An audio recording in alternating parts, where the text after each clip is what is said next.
আহ যে গরম পড়ছে, সামনের সপ্তাহে বাথরুমে একটা এসি লাগাম। আপাতত প্রকৃতির মাঝেই কাজটা সেরে নিই। কি সুন্দর পরিবেশ, কি সুন্দর বাতাস, এখানে বসেই কাজটা সেরে নেই।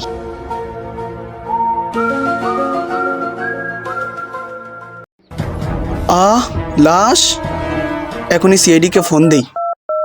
Hello CID. মাইয়ার নাম রিয়া। আঙ্গো এসি বিচার হইতাছে বিয়া। মাইয়ার নাম রিয়া। আমাগো এসি বিচার হইতাছে বিয়া। এই তোরা থাম, কেবলমাত্র মাইয়া দেখতেইছি, এখনো তো বিয়ে হয় নাই। কিন্তু স্যার সবাই তো শীতের দিনে বিয়ে করতে চায়, আপনি কেন গরমের দিনে বিয়ে করবেন? এমনি গরমের যে হিট, আপনি যদি আরো হিট দেন তাহলে হিটে তো আগুন লাগিয়ে দিব। হেই, এই তো উল্টা ফুল্টা কথার জন্য আমার জীবনে কিছু হইল না। আমি কথা না বলা পর্যন্ত তোরা কোনো কথা বলবি না। আমি জানি আর বিয়ে করাটা কতটা জরুরি। এত বয়স হয়ে গেল, সাড়ে কোনো দেরি নাই, জীবনে কোনো বেড়ি নাই। ঘুম থেকে সবাই উঠে দেখে বোর সুন্দর সুন্দর চেহারা, আর আমার দেখতে হয় তোকে মতন কুত্তার চেহারা। ওই তোরা চুপ থাক, আমার শ্বশুর আইতাছে। আসসালামু আলাইকুম আব্বা। ওয়ালাইকুম সালাম। তা বাবা, এই দুজন কি তোমার বন্ধু? না আব্বা, ওরা আমার বন্ধু না, ওরা আমার অ্যাসিস্ট্যান্ট। আর ওর নাম অভিজিৎ, আর ওর নাম দয়া। তা বাবাজি, তোমরা দুজন কেমন আছো?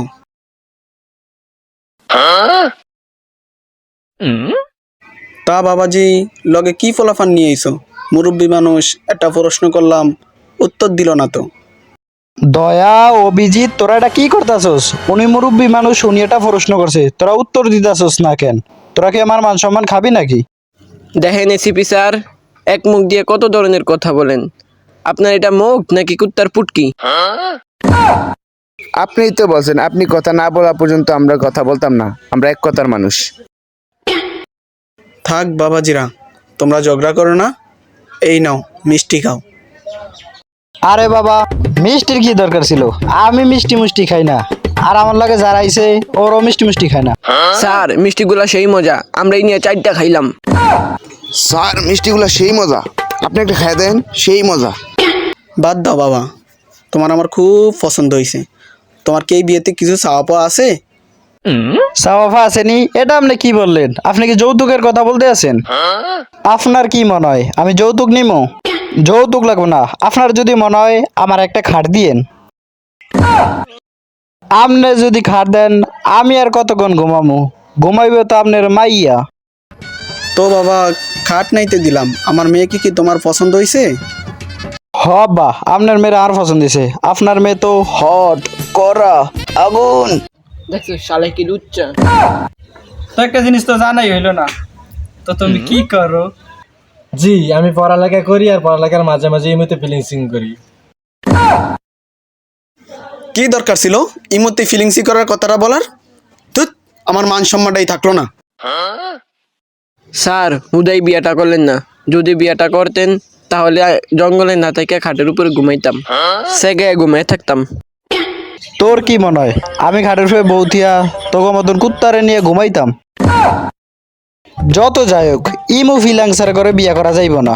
উফ, এত গরম পরে, এই গরমে সিএডি ড্রেস আপ চেঞ্জ করছে। এই তোরা বাতাস কর। স্যার বাতাস কর্ম কি দিয়া, ফাঁকা তো নাই। তাহলে ফুদে।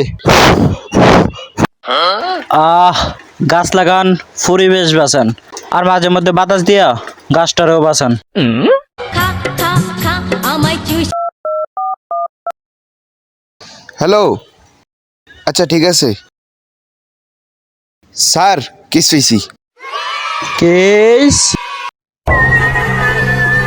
অভিজিৎ এই লাস্টটা বাচ্চা নেই, তার মানে তুমি বুঝতে আছো? না তো স্যার। দয়া এই লাস্টটা বাচ্চা নেই, তার মানে তুমি বুঝতে আছো? তার মানে কি লাস্টটা মরিয়া গেছে? দয়া, অভিজিৎ এই জায়গাটা তন্ন তন্ন করে খুঁজে দেখো, কোনো না কোনো সূত্র পাইবা। স্যার লাশের পকেট থেকে 30 টাকা পাওয়া গেছে।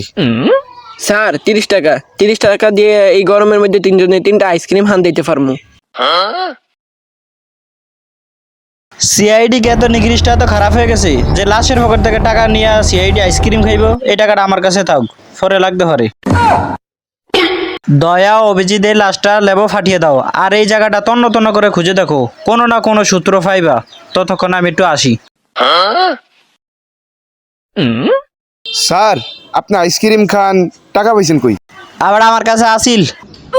স্যার লাশের পকেট থেকে যে 30টা টাকা পাইছেন ওইটা দেখেন তো। স্যার বলেছিলাম 3 জনে 30 টাকা দিয়া 3টা আইসক্রিম হান্দামু, আর আপনি একলাই হান্দে দিছেন। স্যার আমাকে দুজনের এক নম্বর করে দেন। নাই, শেষ। এই গরমের ভিতরে একাই আইসক্রিমটা হান্দে দিলেন। সোনাটা শায়রি কই, মাইয়ার এত সুন্দর কারণ ওরা রাত দিয়ে ঘুমায় নাইট ক্রিম। মাইয়ার এত সুন্দর কারণ ওরা রাত দিয়ে ঘুমায় নাইট ক্রিম। এই গরমের ভিতরে কেড়ে দিয়ে খাইতে না আইসক্রিম।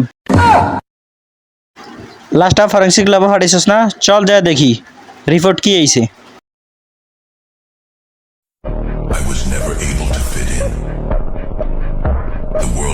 ডাক্তার সাহেব, কোনো সূত্র পাওয়া গেল? না, তেমন কোনো সূত্র পাওয়া যায় নাই, কিন্তু গরমে লাশের 2টা বেশি শুকিয়ে গেছে। ওইটা তো লাশ, আর আমরা তো যাতে আছি আঙ্গুই বেশি শুকিয়ে গেছে। ডাক্তার সাহেব, এরকম কোনো সূত্র থাকলে বলেন যে এই সূত্র দিয়ে আমরা পুরো কেসটা সলভ করতে পারি। তেমন কিছু না, তবে লাশের মাথায় একটা আঘাত আছে। স্যার আপনি কোনো খুঁজলে তো পাইবেন, আপনি তো করতেছেন সব দান্দা। অভিজিৎ দিদানি, কিন্তু তুমি বেশি কথা বলতেছো। শোনো, একটা শায়রি বলি। শীতের দিনে খাইতে গরম পানি, আর গরমের দিনে খাইতে ঠান্ডা। শীতের দিনে খাইতে গরম পানি, আর গরমের দিনে খাইতে ঠান্ডা। কেস সলভ করি আর না করি, করতে হইব ধান্দা। আচ্ছা ডাক্তার, বিষয়টা খুলে কোন তো, কেমনে কেসটা সলভ করতে পারি? 1 মিটার দূর থেকে আঘাত লেগেছে। লোকটা বসা ছিল আর মাথায় একটু প্রচন্ড আঘাত পেয়েছে। দয়া, অভিজিৎ, চলো আমরা ঘটনা স্থানে যাই। দয়া, অভিজিৎ, এই জায়গাটা তন্ন তন্ন করে খুঁজে দেখো। যদি কোনো সূত্র পাও তাহলে তোমরা নিজেরা যাচাই করে দেখবা, আর যদি কোনো টাকা পয়সা মানি ব্যাগ পাও তাহলে ওইটা আমারে দেখাইবা। স্যার জায়গাটা একবার ভালো করে দেখেন, চিনা চিনা লাগে না? হ স্যার, ডাক্তারে একটা বদনির আঘাতের কথা বলছিল না? তার মানে কি দয়া, অভিজিৎ এই প্রকৃতির মাঝে হাগু করতে সেই লাগে, আর তোরা দুইটা ভালো করিয়া ফুরি দে।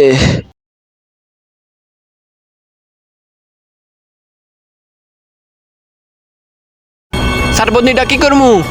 ওটা জঙ্গলে ফালে দে।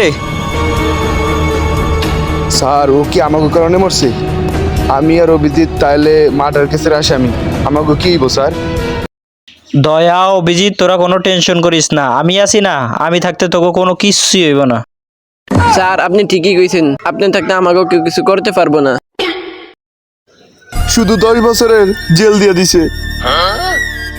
দয়া, অভিজিৎ, তোরা হয়তো জানোস না, এই কেসটা সলভ করতে পারলে 30,000 টাকা পেতাম। এখন আর 3 ভাগে ভাগ হবে না, এখন সব টাকা আমার।